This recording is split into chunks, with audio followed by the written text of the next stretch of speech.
Salud y bendición, mis hermanos, el Eterno le bendiga en este día. En esta oportunidad quiero compartirles la aliyá, la porción de la Escritura que nos asciende hacia el Eterno hasta llegar el Shabbat, de la parasha número 29, que se llama Jareimot, después de la muerte. Esta aliyá número 5 está en Vayikra, el libro de Vayikra, el libro de Levítico, desde el capítulo 18. Vamos a comenzar a leer. Dice allí la Escritura: habló el Eterno a Moshe diciendo: habla a los hijos de Israel y diles: yo soy el Eterno vuestro Elohim, no haréis como hacen en la tierra de Mirrayim, en la cual morasteis, ni haréis como hacen en la tierra de Kenán o Canaán, a la cual yo os conduzco, ni andaréis en sus estatutos. Dice el verso 4: mis ordenanzas pondréis por obra, y mis estatutos guardaréis andando en ellos, yo vuestro Elohim. Por tanto, guardaréis mis estatutos y mis ordenanzas, los cuales, haciendo el hombre, vivirá en ellos, yo el Eterno.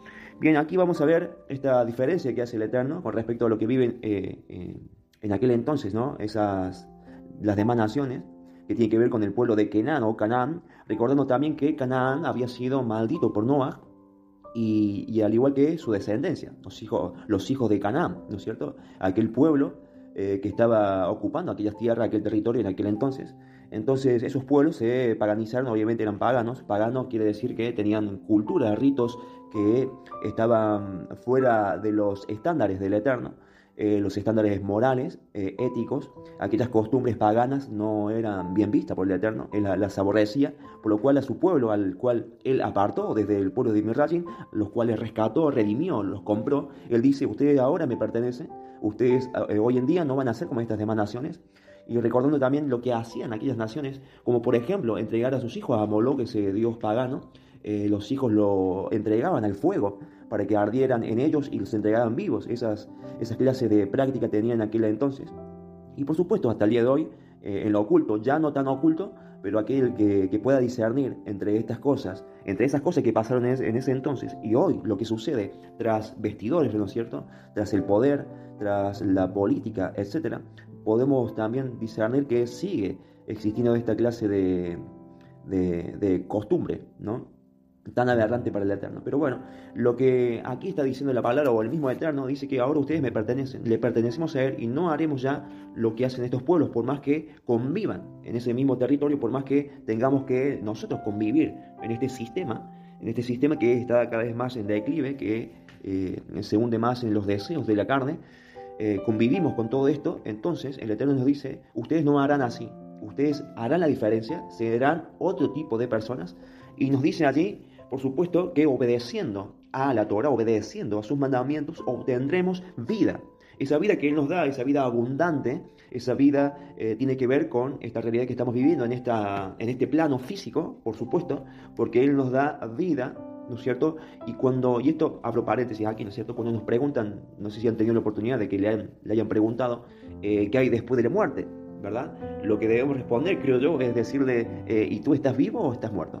Porque podemos estar en esta tierra, ¿sí?, manifestar que estamos vivos, pero para el Creador, que es lo que realmente importa, esa persona, si no tiene conocimiento del Eterno, si vive en tinieblas, es porque está muerta espiritualmente. Entonces a esa persona se le puede decir que, claro, hay vida después de la muerte, hay vida después de la condición del ser humano, de vivir una vida apartada, de vivir una vida alejada, de vivir una vida moralmente inadecuada.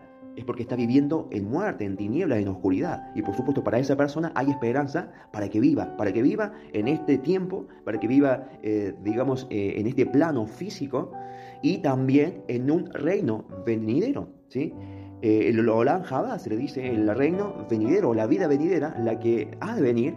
Estaremos también nosotros siendo parte de esa vida a la cual se le denomina la vida eterna. La vida eterna no tiene que ver con esta vida que estamos transitando, sino una por venir, una mejor, con un reinado celestial, un reino que lo trae el Mashiach, y seremos reinados por él, ¿no es cierto? Así que, por supuesto que obedeciendo, esto denota aquí, en la palabra del Eterno dice: mis ordenanzas pondréis por obra, y mis estatutos guardaréis andando en ellos, yo el Eterno vuestro Elohim. O sea, el Eterno dice ahí, según la profecía de Oseas, que nosotros, siendo rescatados, diremos que Él es nuestro Elohim, y Él dirá: y vosotros sois mi pueblo. Entonces aquí el Eterno, todos aquellos que le consideramos, ¿verdad?, que hemos sido rescatados, hemos sido comprados por un precio bien alto, por la sangre del Cordero, del Mashiach, hemos sido comprados para Él.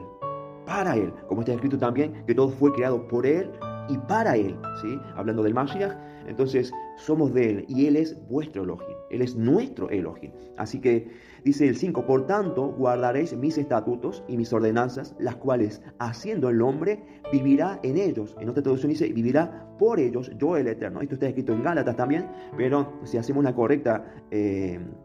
si indagamos bien en el texto, lo que está diciendo es que la fe y la justificación no vienen por, dice allí, guardar la Torá. Es decir, hay mandamientos, esto es en el judaísmo, donde el judío, ¿no es cierto?, aquel que está dentro de la religión del judaísmo, dice que puede hacerlos para obtener méritos para heredar la vida eterna. Entonces lo que está diciendo Rab Shaul ahí en contraste a eso es que nadie puede ser justificado por esas obras, sino tiene que venir al mal.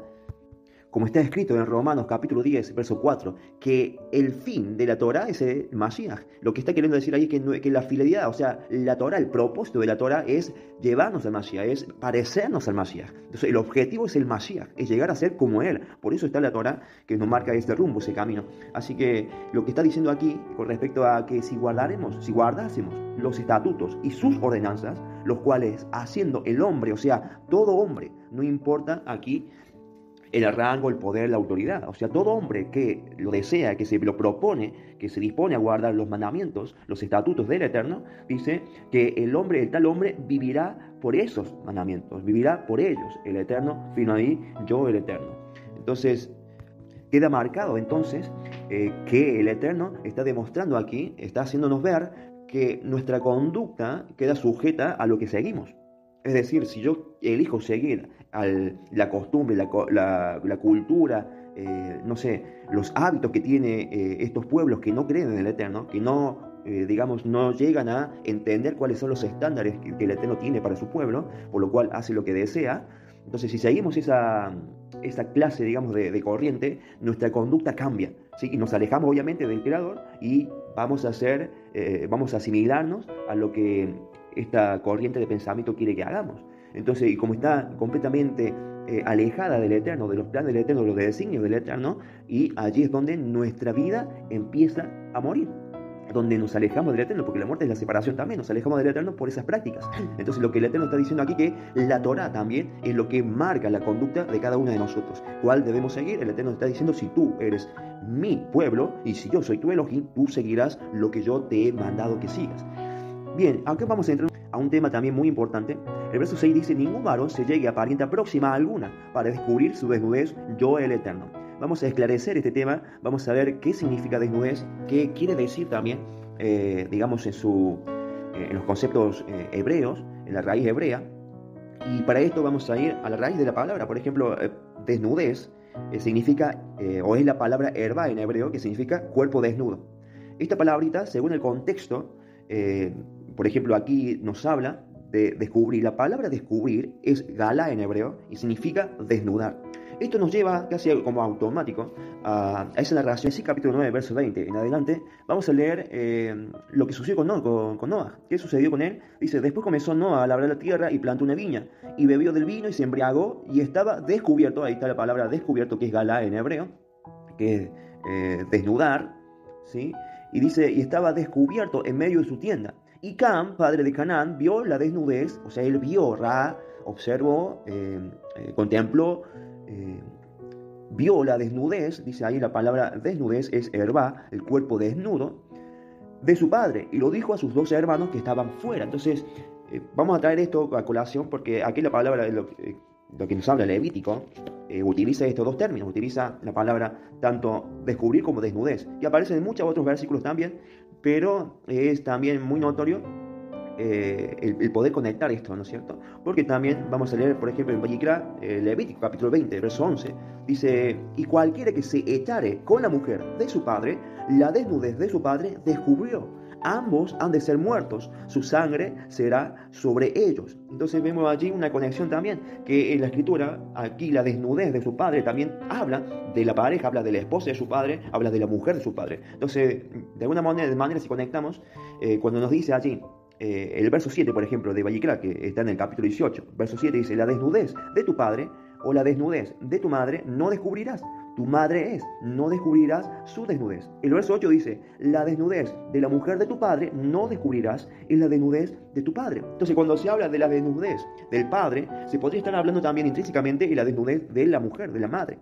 Entonces, todas estas prácticas hacen, digamos, o al menos el poder acatar lo que dice aquí la Escritura, que no debemos hacer, obviamente son aspectos negativos que no tenemos que hacerlos, guardando esto, nuestra santificación también va a ser un poco más completa, nuestra pureza delante del Eterno también va a, digamos, todas estas prácticas va a trabajar en nosotros de una manera que vamos a ser cada vez más santificados, es decir, más apartados para un uso consagrado hacia el Eterno y vivir una vida kadosh, una vida santa. Ustedes recuerdan que sin santidad nadie verá al Eterno. Eso está escrito en la palabra del Eterno. Por eso, para adquirir más santidad es necesario poder observar estas cuestiones que, digamos, en muchas sociedades son como tabú aún hablar de estas cosas. Es decir, veníamos de hablar con respecto a las impurezas. Estas impurezas que se encuentran en los actos, tanto de los hombres como de las mujeres, de una manera de cuidarnos, ¿no es cierto? Tanto también la higiene como tener ciertos cuidados minuciosos a la hora de tener, por ejemplo, hablando en un ámbito matrimonial, tener relaciones sexuales, cuidarnos un poco en esos aspectos, tener control sobre el cuerpo de uno mismo, sobre las emociones o sobre alguna, no sé, por allí algún deseo, tener el control absoluto sobre esas cuestiones y mantenerse santo como nos exige la Escritura. Entonces, a medida que vamos conociendo, el Eterno va a demandar más de nosotros. Y estos aspectos que tienen que ver con lo sexual, que tienen que ver con las impurezas, tanto a la hora, bueno, decía que para allá anterior hablaba de el hombre con respecto al flujo, la mujer también con respecto al flujo, a su periodo menstrual. Entonces, se convierte en pecado cuando estas costumbres, estas prácticas se hacen indebidas, ¿sí? Hablaba del matrimonio. En un entorno matrimonial, digamos, interno, privado, íntimo, si ejercemos prácticas que no van en contra de lo que el Eterno nos está mandando aquí, de estos estándares que el Eterno nos indica que sigamos, si nuestras prácticas van en contra o se desbordan de lo que está aquí escrito, es porque nos estamos desviando, ¿sí? Es necesario hacer tikkun, hacer corrección. Tikkun es corrección, es corregirnos, es seguir el camino recto. Entonces, en la palabra de la Escritura, Rav Shaul nos dice, en Hebreos capítulo 13, verso 4, dice, honroso sea en todos el matrimonio y el lecho sin mancilla. Dice, pero a los fornicarios y a los adúlteros juzgará Dios. Entonces, cuando se habla allí, también ligando un poco el lecho sin mancilla, el lecho es la cama, ¿sí? Sin impurezas, la cama sin impurezas. Habíamos visto, dije recién, soy repetitivo, y voy a reiterar un poco esto, de las impurezas, y es clave, esto es clave para mantener una vida sexual saludable dentro del matrimonio. También es desechar las impurezas, es poder tomar el control nosotros de cada situación, de cada impulso, esa palabra no me salía a decir, de cada impulso que tengamos y cada deseo, poder nosotros tomar el control de todos ellos y llevar una vida recta, una vida correcta, para que ese lecho, para que esa cama esté sin impurezas, sin actos inmorales. Entonces es necesario poder paso a paso, poder incorporar todos estos buenos hábitos y buenas prácticas. Entonces, y esta palabra también nos liga con otro versículo, lo conectamos con otro versículo. Por ejemplo, vamos a ir a Bereshit capítulo 49, desde el verso 4, cuando Jacob está a punto de morir y él quiere hablar con todos sus hijos para darle una gran bendición a cada uno de ellos, en la cual su primogénito, el primogénito biológicamente hablando fue Rubén, y él empieza comenzando a darle una bendición a él, pero no de la primogenitura, porque el verso 4 dice, impetuoso como las aguas, después de describir cómo era él, ¿no es cierto? Su primogénito, su fortaleza, el principio de su vigor, principal en dignidad, principal en poder, impetuoso como las aguas, dice, no serás el principal. Entonces ahí le deja, no le da la promesa de la primogenitura, sino le da una bendición. No le da la doble porción que corresponde al primogénito, sino que le da la bendición y le aclara y le dice, impetuoso como las aguas, no serás el principal por cuanto subiste al lecho de tu padre. Entonces te envileciste subiendo a mi estrado. Todo esto nos habla también de un pensamiento, como ser el primer hijo, como sabiendo él que iba a heredar grandes porciones, iba a heredar la parte más grande que tiene el padre, por ser el primogénito. Él quería aún más. Eso habla de codicia, habla de que no estaba satisfecho, sino que quería aún más. Por eso en el pensamiento, ¿no es cierto?, por allí, si conectamos con otra parte de la Escritura, como por ejemplo, cuando uno de los hijos de el rey David dice que se acuesta con las concubinas de David, con las mujeres de David. ¿Por qué? Porque de esa manera él estaba diciéndole a todo el mundo que iba a tomar lo que le pertenecía a su padre, porque él quería ser rey, o sea que lo destituía él mismo del cargo de su padre, una locura. Bueno, eso es porque había codicia, porque había sed de poder, y en este caso podríamos decir lo mismo de su hijo Rubén, si no encontramos otro motivo. Entonces Rubén, por tener de alguna manera el poder o la autoridad, incluso estando de vida su padre, comete esta aberración, que obviamente al día de hoy es prohibida. Él dice que subió al lecho de su padre. El lecho habíamos dicho que significa en hebreo miskab, en la cama, pero miskabet o miskabed es durmió o copuló o derramamiento de cera, para no decir semen. La cera es semen, es semilla. Entonces dice que él copuló en la cama de su padre. La verdad es tremenda, una locura, pero así lo hizo. Pero también Jacob tomó cierta medida y dijo, ya no será la bendición o la doble porción sobre tu vida. Entonces podemos entender que esto nos lleva a tener una vida, o debemos nosotros, por medio de todo lo que se escribió aquí, recordando lo que dice 1 Corintios capítulo 10, el verso 6 dice, mas ahora estas cosas pasaron, es decir, que sucedieron, todas estas sucedieron para que nos quede como enseñanza, para no cometer los mismos errores. Hoy en día, leyendo lo que es Vallicra capítulo 18, donde se nos dice, no descubrirás. O sea, no vas a desnudar, porque el descubrir denota también una acción. No es tan solo el ver, no es tan solo, oh, te vi desnudo. No. Denota una acción, es desnudar, es sacar la ropa. Porque uno para quedar desnudo es cuando se saca la ropa, es cuando hay un momento de intimidad. Un momento de intimidad incorrecto, indebido, es transgresión, ¿cierto? Es pecado. Entonces, cuando hay ese momento de inmoralidad sexual que están lejos de los estándares de Dios, como lo vemos aquí escrito, que no lo permite de ninguna manera para su pueblo, todos los demás pueblos pueden hacer lo que ellos les plazca, porque están en oscuridad, están en muerte, en desconocimiento. Pero para los hijos del Eterno, Él le dice, tú no lo harás así. No importa lo que hagan los demás, tú no lo vas a hacer. Y no lo vamos a hacer. Entonces, todas estas cuestiones, estas buenas prácticas, hacen la buena cultura, las buenas costumbres, que es lo que el Eterno quiere que sigamos. Entonces, mis hermanos, todo lo que está aquí diciéndonos la Escritura, desde el verso 1 en adelante, es haciendo separación de quiénes son sus pueblos, quiénes están, digamos, decididos a llevar a cabo estos mandatos, y tenemos que discernir. Discernir es hacer separación entre lo impuro y lo puro, ¿sí? Entre lo que es kadosh y lo que es profano. Entonces aquí la Escritura dice, no, de ninguna manera te llegarás a la mujer de tu padre, de ninguna manera. No vas a descubrir la desnudez de tu padre, que significa, entre otras cosas, llegarte a la mujer de tu padre. Tampoco dice allí, en el verso 9, la desnudez de tu hermana, hija de tu padre, hija de tu madre, nacida en casa o nacida afuera, su desnudez no descubrirás de ninguna manera. La desnudez de la hija de tu hijo o de la hija de tu hija, su desnudez no descubrirás, porque es desnudez tuya, o sea, tú mismo, porque sale de ti. Entonces eso es aberración, eso es abominación delante del Eterno. La desnudez de la hija de la mujer de tu padre, engendrada de tu padre, tu hermana es, su desnudez no descubrirás. La desnudez de la hermana de tu padre no descubrirás, es parienta de tu padre. La desnudez de la hermana de tu madre no descubrirás, porque parienta de tu madre es. La desnudez del hermano de tu padre no descubrirás, no llegarás a su mujer, es mujer del hermano de tu padre. La desnudez de tu nuera no descubrirás, mujer de tu hijo no descubrirás su desnudez. Entonces todo esto nos habla también, como diría allí el pueblo judío, nuestros hermanos, la yaser hará, es la inclinación al mal. Cada uno de nosotros, como dicen ellos, y yo también lo entiendo así, tenemos una inclinación al mal. Cada uno de diferente manera. Uno quizás tiene debilidad por ciertos aspectos de lo sexual, uno tiene debilidad por la inmoralidad sexual, uno tiene debilidad por aquellas adicciones, ya sea el alcohol, la droga, la pornografía.